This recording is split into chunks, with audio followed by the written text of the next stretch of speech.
Start करें। First 10 question हो गए। चलो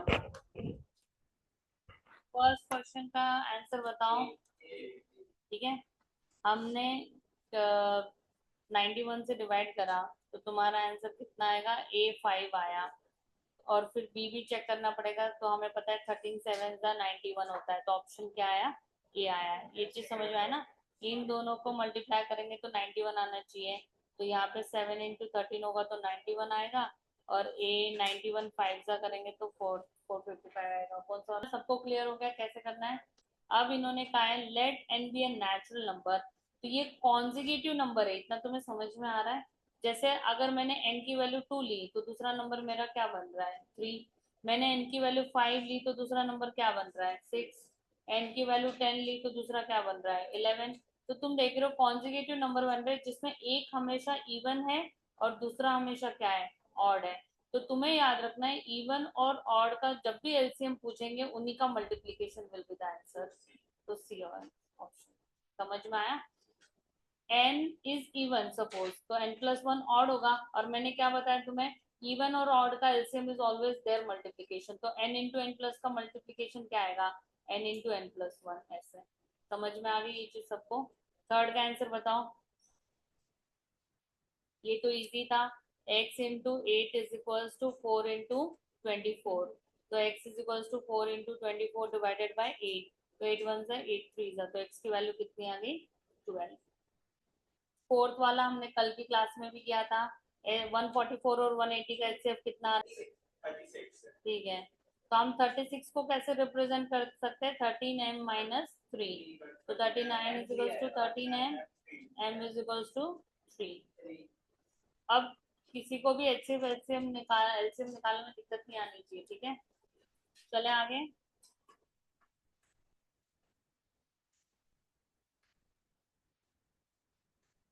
मैं ना रैंडमली पूछ लेते हो, वो बेटर रहेगा।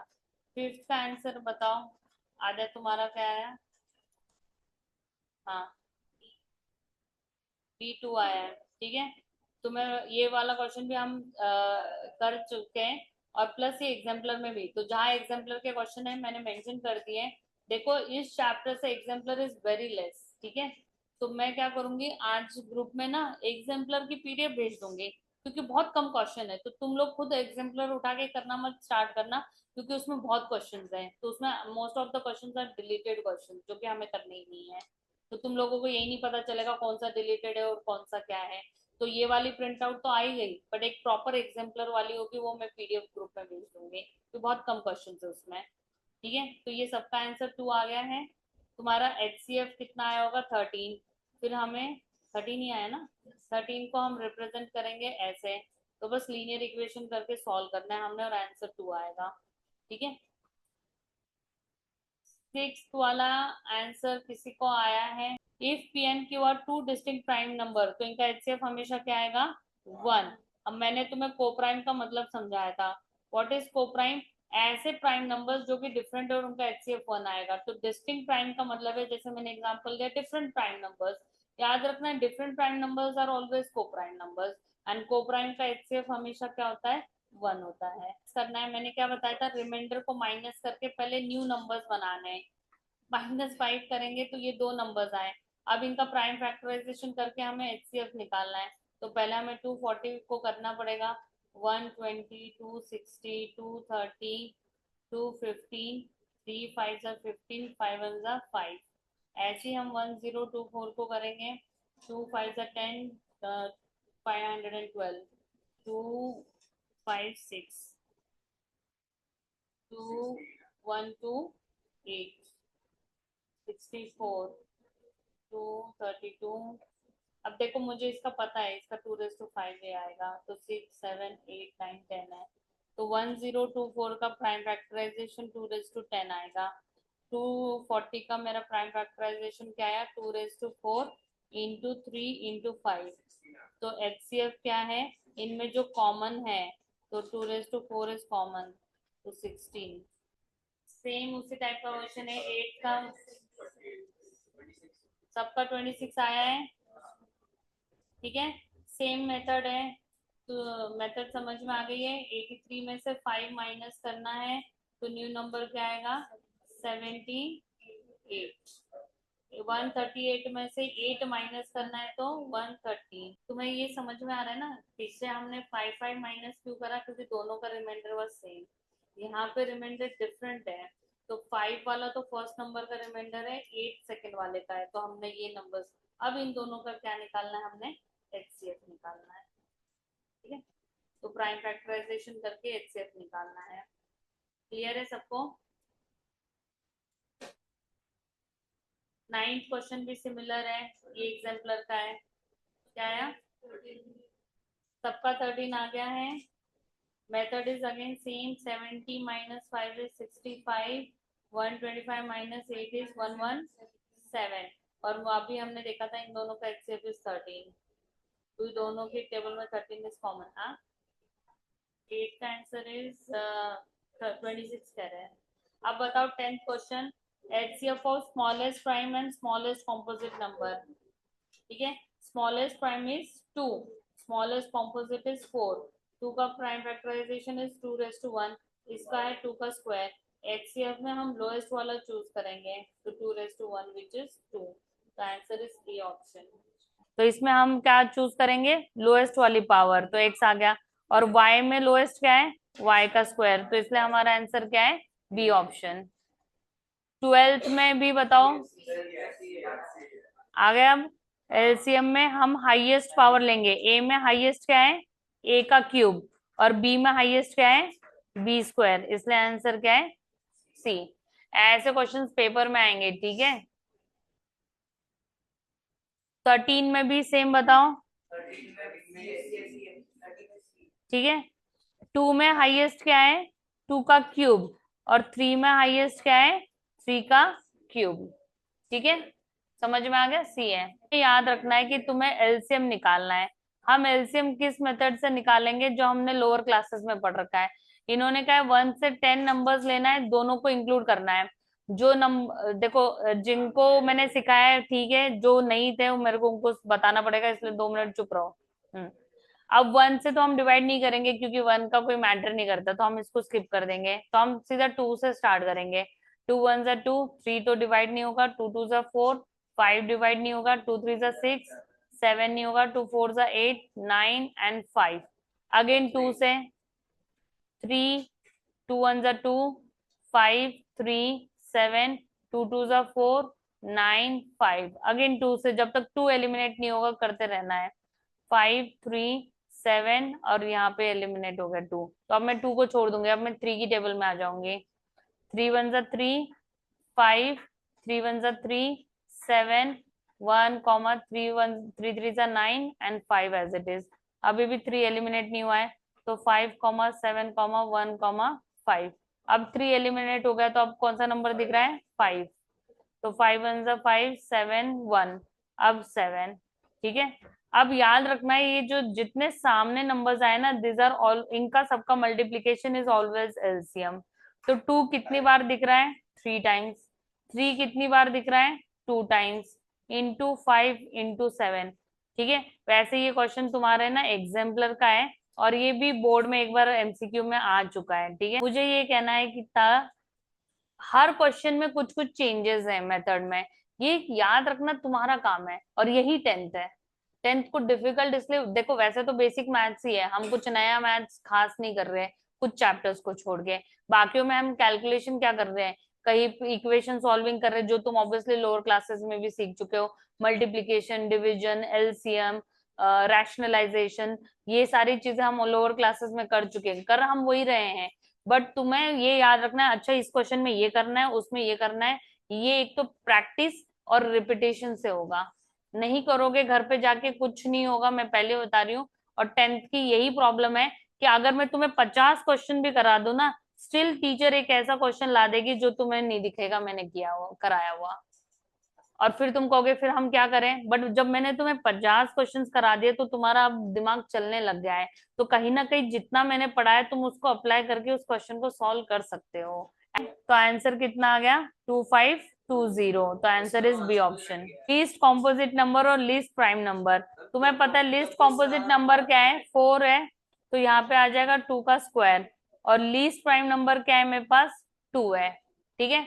अब इनका एचसीएफ तुम्हें दिख रहा है 2:1 है, तो एचसीएफ लोएस्ट वाला आएगा, तो 2:1 इज लोएस्ट। और एलसीएम क्या आएगा, हाईएस्ट वाला, तो 2 का स्क्वायर, तो वो क्या आ गया 4। अब इन्होंने इनका रेशियो बोल रखा है, तो लो एचसीएफ अपॉन एलसीएम कितना आएगा 2/4 विच इज 1/2। ये कह रहे हैं कि m एक नंबर है जिसका लीस्ट प्राइम फैक्टर इज 3। तुम समझ रहे हो, जब मैं m का प्राइम फैक्टराइजेशन करूंगी तो पहला ही नंबर मेरा 3 आएगा, वो ये कहना चाह रहे हैं। ये सबको समझ में आया, मतलब ये 2 से डिविजिबल नहीं है, ये किससे स्टार्ट हो रहा है डिवाइड होना, सीधा 3 से हो रहा है। ये चीज सबको समझ में आई, 3 इंटू समथिंग होगा इसका प्राइम फैक्टराइजेशन। फिर ये कह रहे हैं 5 is the least prime factor of n। अगर मैं n का प्राइम फैक्टराइजेशन करना स्टार्ट करूंगी तो ये 2 से भी नहीं होगा, 3 से भी नहीं होगा, ये सीधा 5 से होगा। ये चीज सबको समझ में आई, तो इसका प्राइम फैक्टराइजेशन क्या आएगा 5 इंटू समथिंग आएगा। ये चीज समझ में आई। अब वो कह रहे हैं कि अगर मैं इन दोनों नंबर्स को ऐड करूं, तो ये मैं तुम्हें समझाने के लिए अपने मन से कुछ भी नंबर ले रही हूँ। मैंने यहाँ पे नेक्स्ट प्राइम नंबर 7 ले लिया, ठीक है, अपने मन से लिया है। और यहाँ पे मैंने नेक्स्ट प्राइम नंबर 11 लिया है, सेम नहीं लेना है, ठीक है, दोनों में डिफरेंट नंबर्स होने चाहिए। अब अगर मैं m को मल्टीप्लाई करूँ तो नंबर क्या बन रहा है मेरा 21, और n में मल्टीप्लाई करूँ तो नंबर क्या बन रहा है 55। अब तुम m प्लस n करके बताओ क्या बन रहा है, 21 प्लस 55 कितना बन रहा है 76। ये कैसा नंबर बन रहा है इवन। तो याद रखना है, मैं इनकी जगह कुछ भी नंबर ले लूं अपने मन से, कोई भी प्राइम नंबर ले लूं, इनका addition will always be even. और इवन नंबर का प्राइम फैक्टराइजेशन स्टार्ट करोगे तो पहला नंबर क्या आएगा 2, तो इसलिए इनका लीस्ट प्राइम फैक्टराइजेशन क्या आएगा 2। 17 का ये मैंने ऊपर ही बताया था, दो कॉन्जिगेटिव नंबर्स है, एक चीज तुम्हारे दिमाग में आ गई, ए और बी कॉन्जिगेटिव है, इनका एचसीएफ हमेशा क्या आएगा 1, और एलसीएम क्या आएगा, and LCM will always be their multiplication. अभी हमने सेकेंड या कौन सा क्वेश्चन करा था देखो ऊपर, उसमें कॉन्जिगेटिव नंबर्स ही थे, तो मैंने क्या कहा था, जब जब दो कॉन्जिगेटिव नंबर्स होंगे उनका एलसीएम इज सिंपली उनका multiplication, and HCF will always B 1, ठीक है। चलो आगे, एचसीएफ में मुझे बताओ इन दोनों का एचसीएफ क्या आएगा, पी स्क्वायर क्यू क्यूब, छोटे वाले पावर्स लेने हैं। एलसीएम क्या आएगा q⁴। ये चीज सबको समझ में आई। एचसीएफ में हमने लोएस्ट पावर लिया, तुम नेक्स्ट क्वेश्चन पे चलो, मेरे को दो क्वेश्चन और कराना है 20 तक, और इसमें हाईएस्ट लेना है। ये सबको समझ में आ गया, power with highest, highest powers, और इसमें लोएस्ट पावर्स, क्लियर हो गई ये चीज।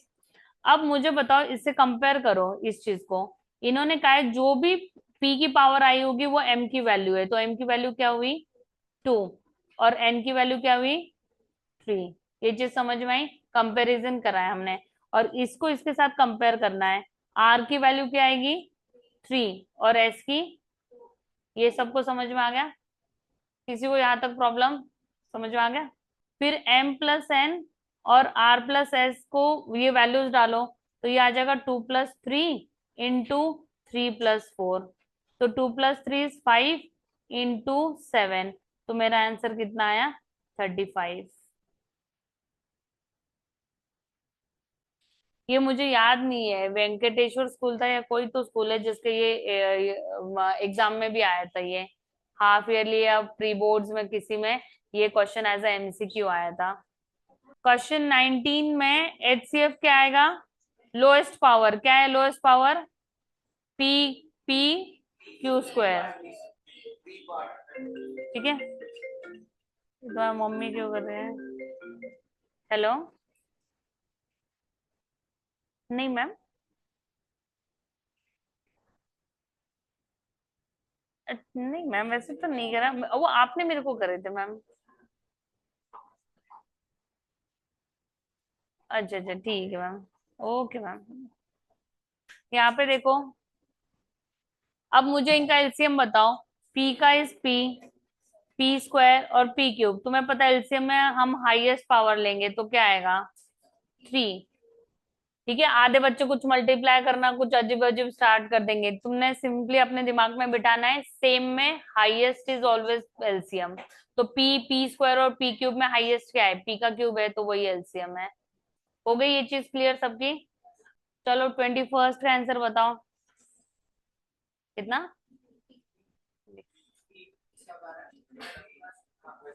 ठीक है।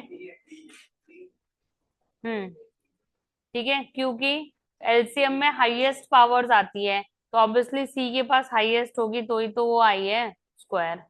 ठीक है, तो एन की वैल्यू इज 2। क्लियर हो गया? 22 में बताओ, P and Q are natural numbers and P is multiple of Q. Then what is the HCF of P and Q? 23rd में, हाँ अब इसका आंसर बताओ। A फॉल्स क्यों है? 5⁻n है। मैंने क्या बोला था, जब तक यहाँ पे 5 and 2 नहीं होगा obviously it will never and with 0। तो ये तो ट्रू है, ये कभी एंड ही नहीं हो सकता 0 से, तो A इज ट्रू। अब रीजन का बताओ। कुछ majority of them are saying B. पहले जो A इज फॉल्स वाले तो गलत ही है, बाकी बी कह रहे हैं। इसके अलावा किसी का आंसर ए और सी में से भी है, पूरी की पूरी क्लास गलत है। A is true, R is false. तुम कहोगे आर फॉल्स कैसे है? अरे भैया यहाँ पे वर्ड यूज करा है प्राइम फैक्टर, और मैंने क्या समझाया था, one is neither prime nor को प्राइम। तो ये देख लो बोर्ड में क्वेश्चन आया था, अगर प्राइम वर्ड नहीं होता ओनली फैक्टर्स होता तो it was correct. Obviously one is a factor of 5, but prime नहीं है वो। समझ में आ गया? प्राइम में वन काउंट नहीं होता है, तो इसका answer is A is true, R is false, which is C option. तो क्वेश्चन ढंग से पढ़ना है कि क्या वो ओनली फैक्टर की बात कर रहे हैं या वो प्राइम फैक्टर की बात कर रहे हैं। प्राइम में कभी भी वन नहीं आएगा। 24th बताओ। Cannot and with digit 0। 0 से कभी भी एंड नहीं करेगा क्योंकि इसके पास 5 नहीं है। ठीक है, 2 तो है बट 5 नहीं है। 25th, ये वाला क्वेश्चन भी बोर्ड में आ चुका, वैसे लिखा हुआ है। पहले इसका लोएस्ट फॉर्म निकाल लो, 32/50 का 16/25। इसका स्क्वायर रूट निकलता है, यस निकलता है, तो it is a rational number. ठीक है, अगर स्क्वायर रूट नहीं निकल रहा है तो it is a irrational number. 26 बताओ। 2⁻4 इंटू 3 इंटू 5 इंटू 7, ये आएगा। ठीक है, तो इनका मल्टीप्लीकेशन यही आ रहा है ना? ठीक है, सी है। सबको क्लियर हो गया ना? एलसीएम ये आएगा। मैंने क्या बताया था, कॉमन में highest and non common as it is उठाने हैं, उनमें कोई चेंजेस नहीं करना है। तो 3 and 7 were the non common numbers. ठीक है, इनको एज इट इज लिया हमने। 27 में अब ये इसको सिंप्लीफाई करेंगे तो ये -2√5 आएगा। ठीक है, -3√5 प्लस √5 इज -2√5। और फर्दर मैं इसको सिंप्लीफाई नहीं कर सकती। अगर मेरे लास्ट आंसर में रूट नंबर बचता है तो it is always an irrational number. ठीक है, अगर सिंप्लीफाई होके नॉर्मल नंबर बन रहा है तो रैशनल हो जाएगा। तुम्हारे फाइनल आंसर में रूट नंबर बचता है तो it is always an irrational. चलो आगे। 28 में एचसीएफ और एलसीएम क्या आया? सबका सी आ गया। 29 में ग्रेटेस्ट बोला है तो एचसीएफ निकालना था, सी है। डी का बताओ, सॉरी 30 का बताओ। है ये फॉल्स है और ये ट्रू है, डी ऑप्शन। मैंने कल ही समझाया था, एलसीएम को अगर मैं एचसीएफ से डिवाइड करूं 340 को 70 से, obviously it is completely divisible. तो अब ये पॉसिबल है and HCF is always a factor of LCM, ये रटना भी है तुम्हें। बस ये चेक करो कि इन दोनों का मल्टीप्लीकेशन भी 5780 आता है या नहीं आता है। 17 into 340 is same number. Okay, तुम कहोगे ए क्यों नहीं है, वो मैं समझा देती हूँ। ए तब होता जब ये लाइन नहीं होती, ये, और वो पूछते हैं कि can HCF and this much HCF and this much LCM can be possible for of the same number, तो होता ए आंसर। ठीक है, इसमें तो हम सेकेंड वाला फॉर्मूला भी तो लगा, वो वाला फॉर्मूला भी तो लगा रहे हैं, एचसीएफ इंटू, हाँ दो मिक्सिंग है इसमें, तो इसलिए रीजनिंग सिर्फ ये नहीं चलेगी ना, इसमें रीजनिंग और क्या आएगी, जो तुम्हारा फॉर्मूला है HCF into LCM is equal to product of two numbers. ठीक है, तो इसलिए आधा रीजन सही है, तो आधे को हम ए नहीं कहेंगे, आधे को हम क्या कहेंगे, बी है। 67 जा 40 को 20 तो 12, तो हम लिखेंगे therefore 7 minutes 12 seconds। तो अगर पहले बेल्स नहीं, पहली लाइट 7 o'clock चेंज हुई थी, तो next will be, next they will change at 7, 7 and 12। समझ में आ रहा है, 7:07 12 पे चेंज हो गई। और ये क्वेश्चन देख लेना, तो मैंने बताया ना वंस टाइम तो जरूर आएगा। अब ये मेरा बताना that is difficult to tell कि तुम्हारे हाफ ईयरली में आएगा, प्री बोर्ड 1 में आएगा, 2 में आएगा, कब आएगा। और एक ऐसा सा क्वेश्चन वो जरूर देते हैं जिसमें बच्चों को 2 कन्वर्जन करनी पड़ते हैं, वो तो सीधा 432 को ऐड करते हैं, कुछ अजीब सा आंसर लिखते हैं वो। चले आगे।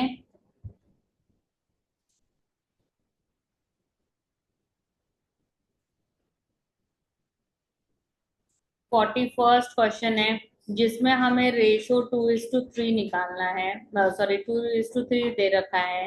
तो हम कहेंगे let the numbers be 2x and 3x।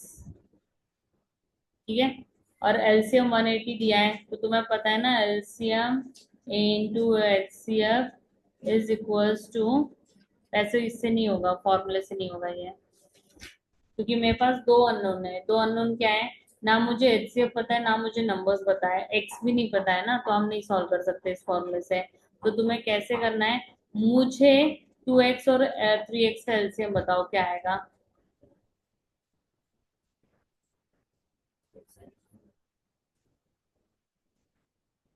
Six x square 6x आएगा। ठीक है, कैसे आएगा, तो 2x का मल्टीप्लीकेशन इज 2 इंटू एक्स, और 3x का क्या आया 3 इंटू एक्स, कॉमन में तो सेम आएगा ना, x तो x ही रहेगा, और 3 2 का क्या हो जाएगा 6 आ जाएगा, 6x। अब 6x की वैल्यू मुझे 180 दे रखी है, तो x की वैल्यू कितनी आ गई 30। अब मेरे दो न्यू जो नंबर्स हैं वो क्या आ गए, therefore 2x is equals to 2 into 30 is 60 and 3x is equals to 3 into 30 which is 90। अब हमें इनका HCF बताना है। अब तो है मर्जी है, तुम इन दोनों का HCF निकालो या फॉर्मूला लगाओ कि HCF into LCM is equals to product of two numbers, तो 60 into 90। तो HCF हमें ढूंढना है, LCM 180 है, और इसको सॉल्व कर लो। कैसे भी निकाल सकते हो, ठीक है, तुम डायरेक्ट HCF भी निकाल सकते हो या डिवाइड करके भी। तो HCF कितना आया 30।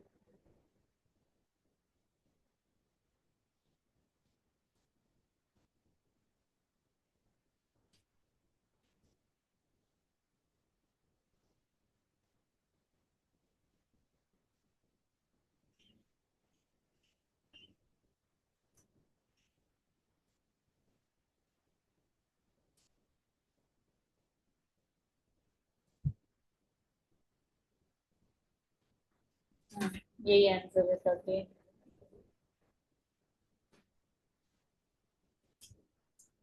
चलो आगे, सबने लिख लिया है। 42 में अब ये एनसीईआरटी का क्वेश्चन है, ये मैं नहीं करके दिखा रही, ठीक है, ये होमवर्क था तुम लोगों को, मैंने पहले क्लास में करके दिखाया। इसका आंसर कितना आया, ठीक है, मेथड सबको समझ में आई थी ना। 1 to 5 में 1 में से 1 माइनस करो, 9 3 7 7 में से 2 माइनस करो, 1 5 6 2 8 में से 3 माइनस करो, और सबका HCF निकालो। ठीक है, तो 625 आंसर आएगा। अब 44 है, ऐसा क्वेश्चन हमें ना उसमें सीबीएसई वर्कशीट में भी कर चुके हैं। याद रखना है, minimum is always LCM, maximum is always HCF. तो यहाँ पे हमें सिंपली मिनिमम निकालना है, वो सॉरी एलसीएम निकालना है। तो सिंपली ये वाली मेथड कर लो, 40, 42 एंड 45 और इनका एलसीएम निकालो। ये क्वेश्चन हम कर चुके हैं, ठीक है। तो इसका आंसर 2520 आएगा, फटाफट करो। क्वेश्चन 45 में देखो, मैं एक चीज बताना चाह रही हूँ, इसको करने के कई मेथड्स है, कई। तो कुछ की टीचर कुछ करा रही, कुछ की कुछ करा रही है। सबसे easy method is of exemplar. ये क्वेश्चन ना एग्जाम्पलर में सॉल्व है, सॉल्व, ठीक है, अगर तुम एग्जाम्पल में जाओगे। बट उसमें प्रॉब्लम क्या है, देखो तुम कहोगे कई मेथड्स में, मेथड्स क्या क्या है वो समझाओ। पहला फर्स्ट मेथड क्या है कि कुछ बच्चे ये करते हैं कि नहीं मैम, मुझे जब √2 √3 प्रूव करना आता है, तो पहले मैं √2 को प्रूव कर दूंगा कि इरेशनल है, फिर 3 को प्रूव कर दूंगा इरेशनल है, तो डेफिनेटली उनका एडिशन क्या है, irrational. But it is too lengthy. ये समझ में आया,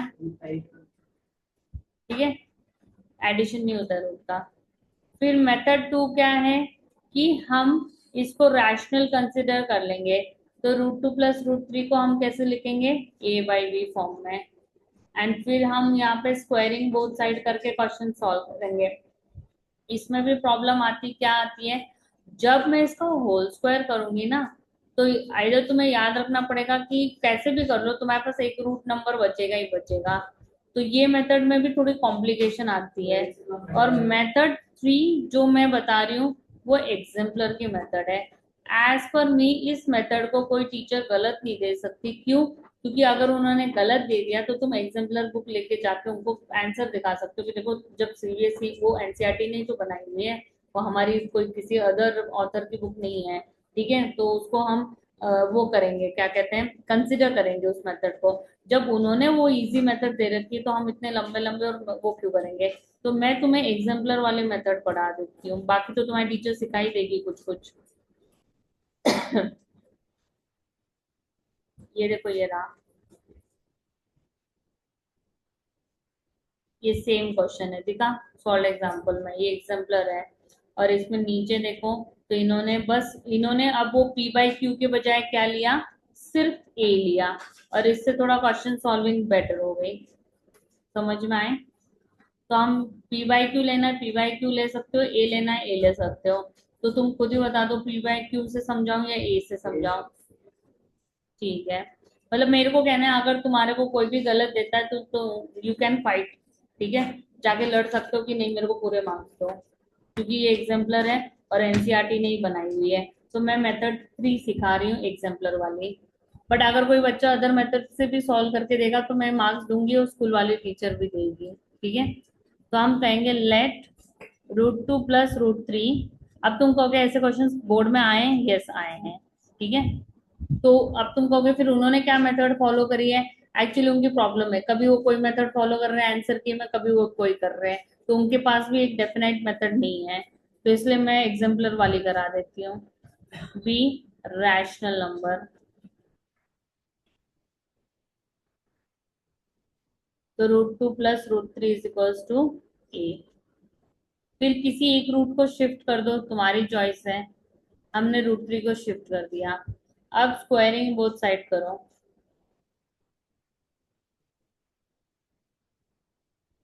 हम कह देंगे ए इंटीजर, ठीक है।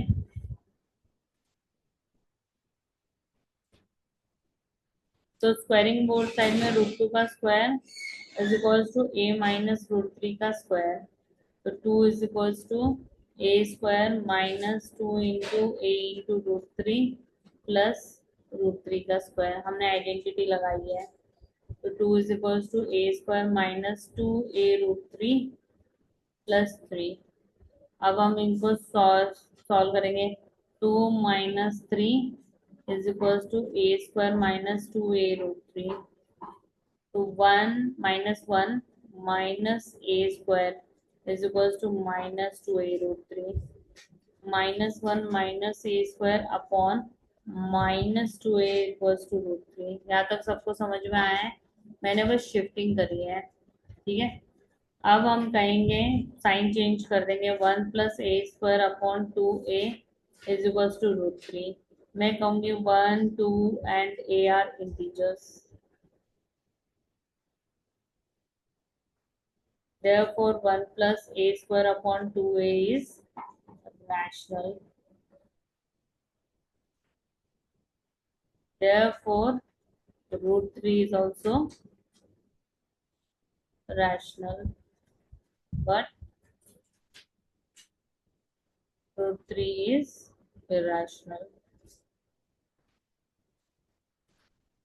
therefore it contradicts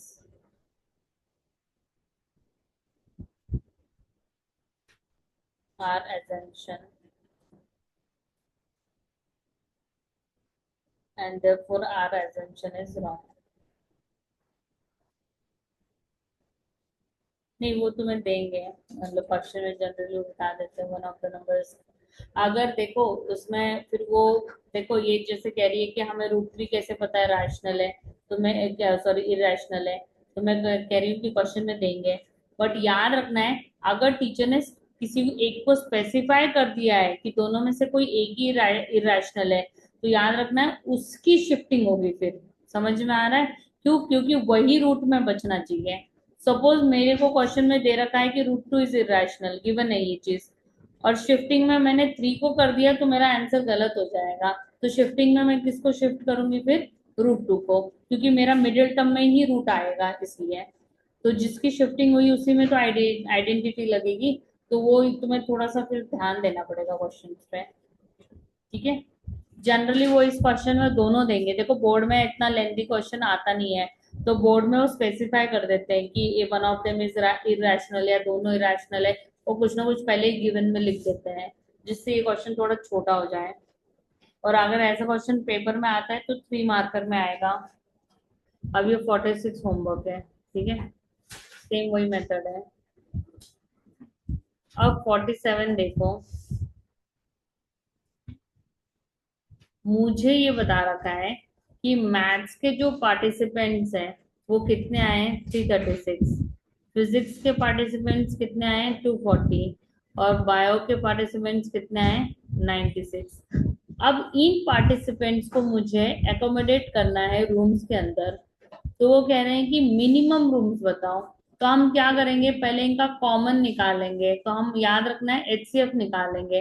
तुम कहोगे मैम यहाँ पे तो मिनिमम लिखा है, अभी तो आपने बताया था मिनिमम इज एलसीएम, और अब आप एचसीएफ निकाल रहे हो। मुझे पार्टिसिपेंट्स का मिनिमम नहीं पूछा है उन्होंने, मुझे किसका मिनिमम पूछा है? रूम्स का। तो जब किसी और का पूछा है, मतलब रूम्स का मिनिमम, और उसमें सेम आने चाहिए, सेम नंबर ऑफ पार्टिसिपेंट्स आने चाहिए। तो जब भी किसी और का मांग रहे हैं और उसमें सेम इक्वल वर्ड दिखाई दे रहा है, तो तुम्हें याद रखना पड़ेगा कि हमें क्या निकालना है? एचसीएफ निकालना है। समझ में आ रही है ये चीज?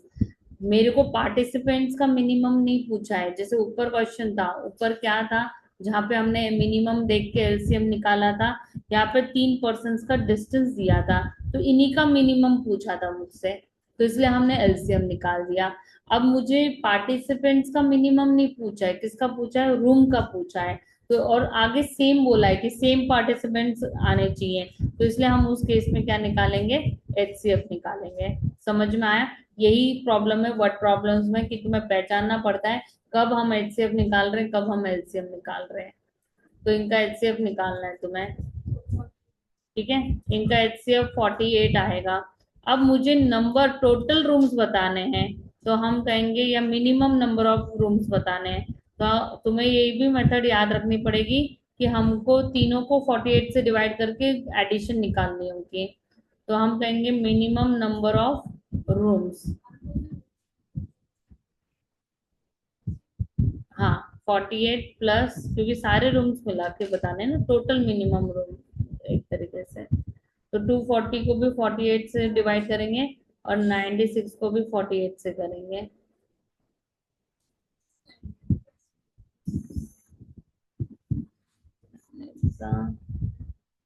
ये 7 आएगा, ये 5 आएगा, और ये 2 आएगा। तो टोटल मिनिमम रूम्स कितने हैं? 14। समझ में आ रही है मेथड्स? ये तुम्हें समझ में आने चाहिए, नहीं तो अगर किसी बच्चे को यही नहीं समझ में आएगा ना, कब मैंने एचसीएफ निकालना है, कब एलसीएम निकालना है, तो उसके मार्क्स गए फिर पूरे के पूरे। अब नेक्स्ट क्वेश्चन पढ़ो। 144 carton of coke cans and 90 carton of Pepsi, इनको हमें ईच स्टैक में लगाना है। देखो ये कह रहे हैं ऐसे स्टैक्स हैं, सेम हाइट बट उसमें सेम ड्रिंक, ठीक है। तो same drink with greatest number of cottons. तो मैंने क्या बताया था, जब भी सेम इक्वल ऐसे आएगा, अब इन्होंने तुम्हें किसकी क्वांटिटी सेम बोली है, पेप्सी की, कार्टन्स की नहीं बोली है। तो यहाँ पे भी हमें क्या निकालना पड़ेगा, एचसीएफ निकालना पड़ेगा, ठीक है। तो 144 और 90 का एचसीएफ कितना आएगा,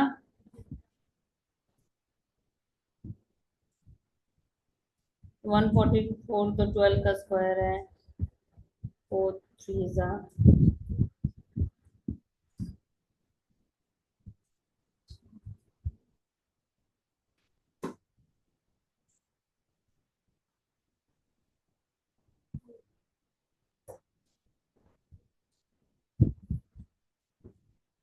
एचसीएफ कितना आएगा, 2 × 3 का स्क्वायर, 18 आएगा।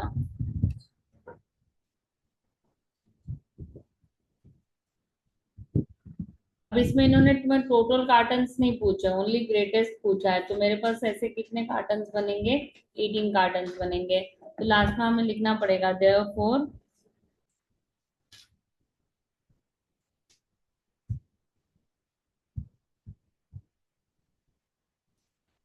समझ में आया। इसमें भी क्या निकलेगा, एचसीएफ निकलेगा, ठीक है। और फिर डिवाइड भी करना है क्योंकि हमें टोटल रूम्स बताने हैं। तो तुम्हें पहले 60, 84 और 108 का एचसीएफ बताना है। बताओ क्या है।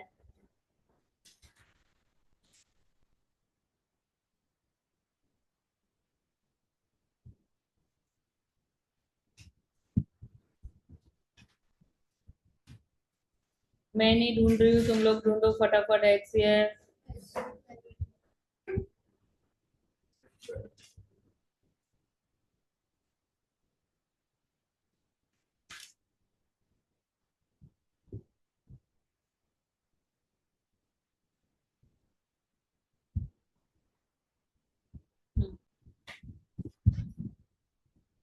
ठीक है, इसमें मैक्सिमम कैपेसिटी बोल रखा है, तो हम क्या निकालेंगे, एचसीएफ निकालेंगे। 403, 7 से डिवाइड करके देखो, मेरे को तो वही लग रहा है, 53 आ रहा है।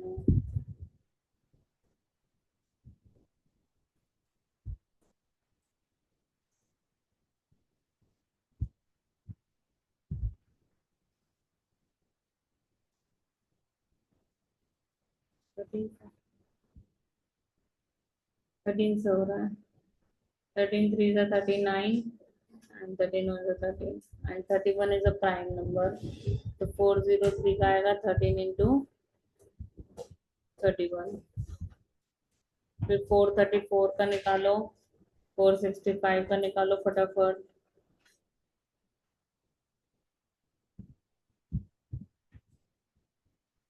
कैलकुलेशन फास्ट होने चाहिए, 10th का maths is all about calculation. तो 31 आएगा। फर्स्ट पार्ट में एचसीएफ निकालो, 54 का, 72 का और 63 का।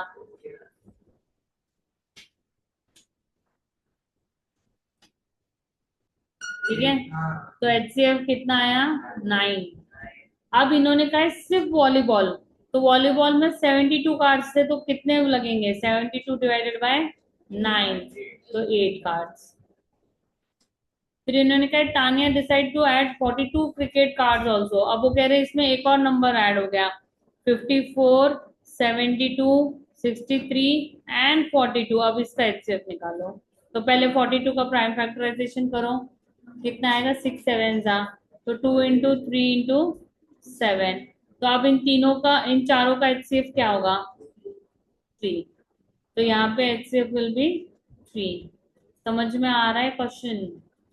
और फिर है Tania decides remove all the basket cards from the total. अब वो कह रहे हैं बास्केट कार्ड्स को हटा दो।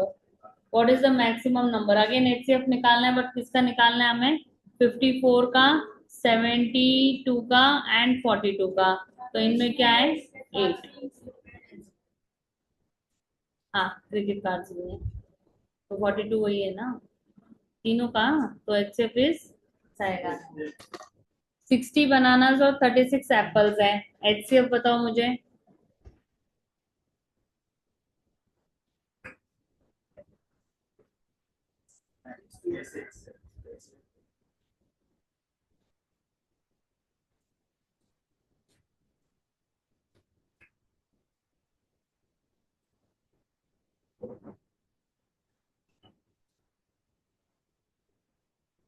HCF कितना है?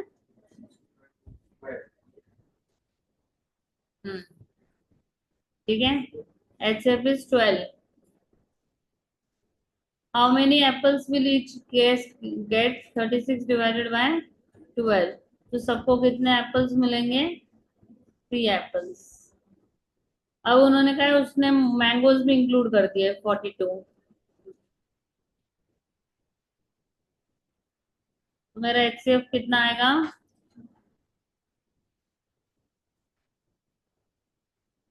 6। ठीक है।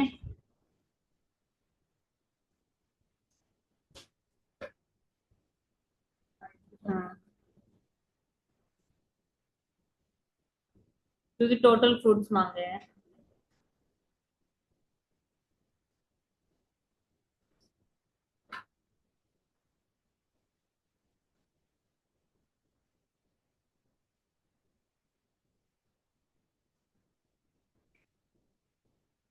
ये क्वेश्चन वैसे रिपीटेड हो गया, बस इसका नीचे वाला पार्ट कह लो एक एक्स्ट्रा है कि तुम्हें HCF निकालना है, LCM निकालना है और उनका मल्टीप्लीकेशन बताना है बस।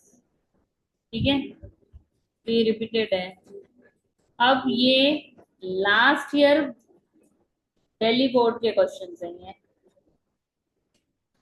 ठीक है, मतलब कि दिल्ली वाले सेट में जो आए थे क्वेश्चन वो है। फर्स्ट का आंसर बताओ। अब देखती हूँ तुम्हारे को। हाँ, मेरे को मंत्रा में HCF बताएगा, बताओ। ये दो है, इनका HCF बताओ। सिर्फ मंत्रा बोलेगा। अर्णव LCM बताएगा।